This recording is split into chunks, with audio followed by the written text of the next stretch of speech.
بسم اللہ الرحمن الرحیم۔ الحمدللہ جامعہ صدیقیہ باولپور میں طلباء کی سکلز بہتر سے بہتر بنانے کی بھرپور کوشش کی جاتی ہے تاکہ وہ معاشرے میں باکردار باصلاحیت افراد بن کر جامعہ کے ویژن کو پورا کر سکیں۔ اسی سلسلہ میں جامعہ صدیقیہ باولپور کے شعبہ خطابت میں طلباء کے عربی، انگریزی، اردو ادب اور بیان و خطاب پر خصوصی توجہ دی جاتی ہے تاکہ طلباء کرام قرآن و حدیث کا پیغام صحیح طریقے سے ہر زبان میں فصیح و بلیغ مؤثر انداز میں لوگوں تک پہنچا سکیں۔ اسی حوالے سے جامعہ صدیقیہ باولپور کے شعبہ خطابت کے تمام کلاسز کے اسٹوڈنٹس کے درمیان باقاعدہ بزم ادب کا انعقاد کروایا جاتا ہے۔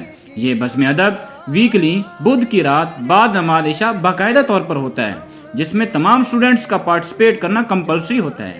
اس کے علاوہ تعلیمی سال کے اینڈ میں شعبہ خطابت کے زیر اہتمام تمام اسٹوڈنٹس کا آپس میں تقریری مقابلہ کروایا جاتا ہے۔ یہ مقابلہ 2 راؤنڈز پر مشتمل ہوتا ہے۔ پہلے راؤنڈ میں ہر کلاس کے تمام اسٹوڈنٹس کا آپس میں تقریری مقابلہ کروایا جاتا ہے اور ہر کلاس سے فرسٹ ٹاپ 3 پوزیشن ہولڈرز کو دوسرے یعنی فائنل راؤنڈ کے لیے منتخب کر لیا جاتا ہے۔ پھر دوسرا راؤنڈ جس میں ہر کلاس کے ٹاپ 3 پوزیشن ہولڈرز ہی ہوتے ہیں، ان کا اگین آپس میں کمپٹیشن کروایا جاتا ہے۔ پھر ان میں سے جو ٹاپ 3 پوزیشن ہولڈرز ہوتے ہیں ان کو آنری شیلڈز اور پرائز سے نوازا جاتا ہے، جن کی ویڈیو آپ ملاحظہ فرما سکتے ہیں۔